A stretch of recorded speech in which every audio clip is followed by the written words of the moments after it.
দেখুন দর্শক, master cylinder পরিষ্কার করার পরে এটাকে ফিটিং করে ফেলতেছি।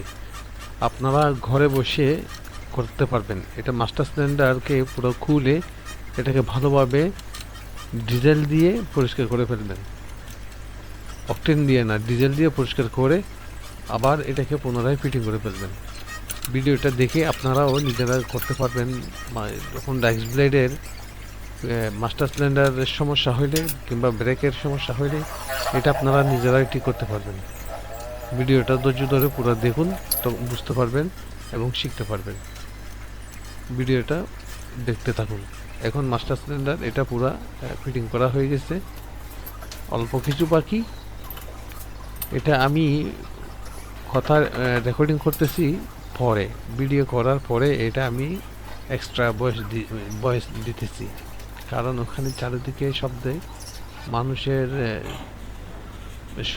চিৎকার, রাস্তার পাশে ঘর, এই জন্য পরে আমি ভয়েসটা দিচ্ছি। এখন ব্রেকের যে অয়েল ওইটা সেটিং করা হচ্ছে।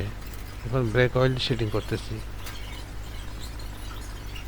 পুরোপুরিভাবে এটা সেট না হলে একটু থেকে একটু 19-20 যদি হাওয়া থাকে তাহলে ব্রেক ধরবে না।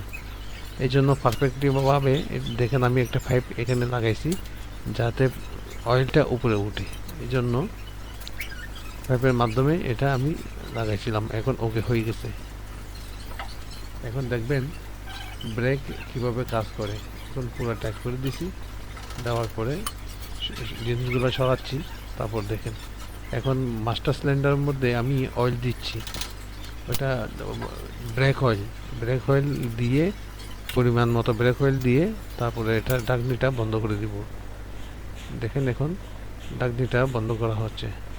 পুরো ঢাকনাটা বন্ধ করে দিয়ে তারপর আপনাদেরকে দেখাচ্ছি যে ব্রেক কিভাবে হয়।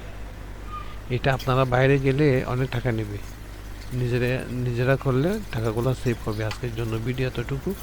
সবাই মিলে আমাকে সাপোর্ট করবেন। নতুন চ্যানেল খুলছি, সবাই একটু সাপোর্ট দেবেন।